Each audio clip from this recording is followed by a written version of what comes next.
جنید بغدادی رحمت اللہ علیہ کے زمانے میں ایک آدمی تھا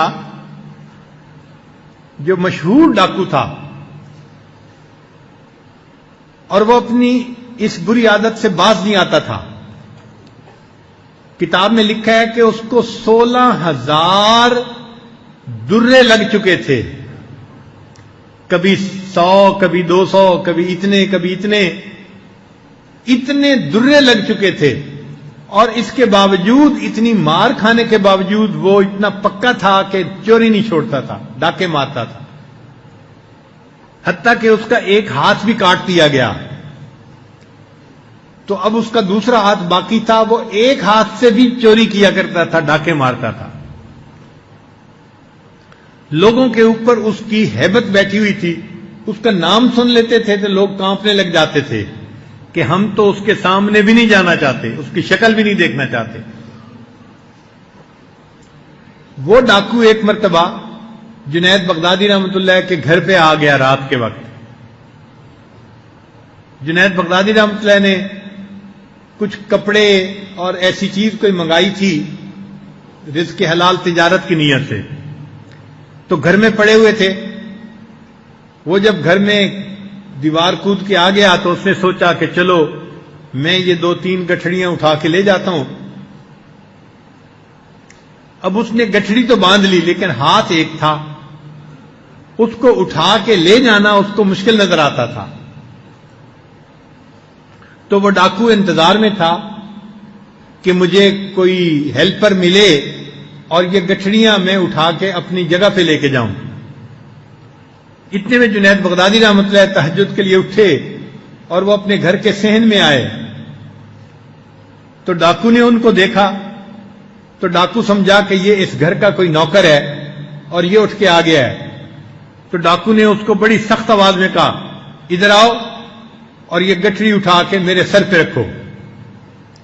تو جیسے اس نے روب سے کہا تو وہ بندہ آ گیا اور اس نے آ کے اس کو گٹھڑی اٹھا کے سر پہ رکھنے میں مدد کی۔ تو ڈاکو سمجھ گیا کہ میں جو کہہ رہا ہوں یہ میری بات مان رہا ہے، تو میں اپنے سر پہ کیوں گٹھڑی رکھوں، اسی کے سر پہ رکھوں۔ تو پھر اس نے کہا نہیں میرے سر پہ مت رکھو، تم اس کو اپنے سر پہ اٹھاؤ۔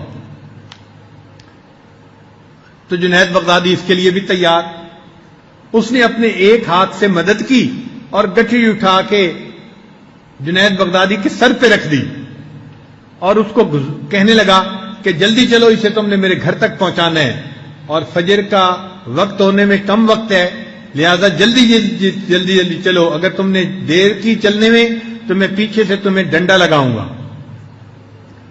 اب جنید بغدادی اپنا مال اپنے سر پہ رکھا ہوا ہے اور اس کے گھر کی طرف جا رہے ہیں۔ اب وہ تو روزانہ چوری کرتا تھا، اس لیے وہ تو صحت مند تھا اور توانا تھا، اور جنید بغدادی رحمۃ اللہ علیہ تو کمزور تھے، سانس چڑھ گیا، تھک گئے، پیچھے سے وہ ڈنڈے مار رہا ہے اور جنید بغدادی رحمۃ اللہ اس کا سامان لے کے چل رہے ہیں، حتیٰ کہ اس کے گھر وہ گٹھڑی پہنچا دی۔ جب گٹھڑی گھر پہنچ گئی تو ڈاکو کو تسلی ہو گئی کہ آج میں نے کچھ نہ کچھ مال چوری کر لیا۔ جنید بغدادی واپس آ گئے۔ اب وہ بندہ جو ڈاکو تھا وہ آرام سے رات کو سویا۔ اگلے دن اٹھا تو اس کے دل میں خیال آیا کہ میں نے ایک گھر کے نوکر سے کام لیا تھا، کہیں وہ نوکر میرا راز فاش نہ کر دے، میں ذرا جا کے پتہ تو کروں۔ تو اس نے سوچا میں جاتا ہوں اور اس گھر کے قریب جا کے دیکھوں گا، اگر تو وہاں لوگ زیادہ ہوں گے تو مجھے پتہ چل جائے گا کہ یہ تفتیش کر رہے ہیں چور کے بارے میں، اور اگر خاموشی ہوگی تو مجھے پتہ چل جائے گا کہ اس نوکر نے میرا راز فاش نہیں کیا۔ چنانچہ وہ چلتا چلتا جنید بغدادی کے گھر کے قریب آیا۔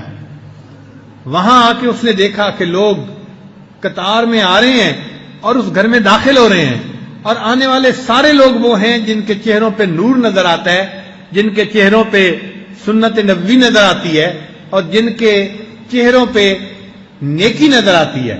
وہ بڑا حیران ہوا۔ اس نے ایک بندے سے پوچھا آپ لوگ کہاں جا رہے ہیں؟ اس نے کہا تمہیں پتہ نہیں، یہ گھر ایک بہت بڑے شیخ کا گھر ہے۔ اس نے کہا اچھا، کیا اس شیخ کو میں دیکھ سکتا ہوں؟ اس نے کہا ہاں دیکھ سکتے ہو، میرے ساتھ آؤ۔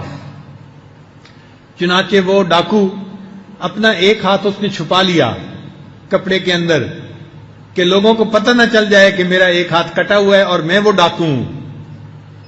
اور وہ اس کے ساتھ چلتا چلتا اس گھر میں جب پہنچا تو اس نے کیا دیکھا کہ رات کو جس کو غلام سمجھ کے اس نے گٹری اٹھوائی تھی وہی بندہ مسند ارشاد پہ بیٹھا ہوا ہے، اور وہ وقت کے بہت بڑے شیخ جنید بغدادی رحمت اللہ علیہ تھے۔ اب ان کے چہرے پہ جو نظر پڑی نا تو دل کی دنیا بدل گئی۔ چنانچہ اس نے حضرت کی مجلس میں توبہ کی، پھر حضرت سے بیعت ہوا۔ کتابوں میں لکھا ہے کہ پھر اس کو حضرت جنید بغدادی رحمۃ اللہ نے خلافت عطا فرمائی، اور وہ اپنے وقت کا ہاتھ کٹا اتنا بڑا شیخ بن کے زندگی گزارتا رہا۔ تو ڈاکو تھا، چور تھا، اللہ والوں کی محفل میں آیا اور اللہ والوں نے اس کے دل کو بدل کے رکھ دیا۔ ويشرق السلم أنوارا وأنوارا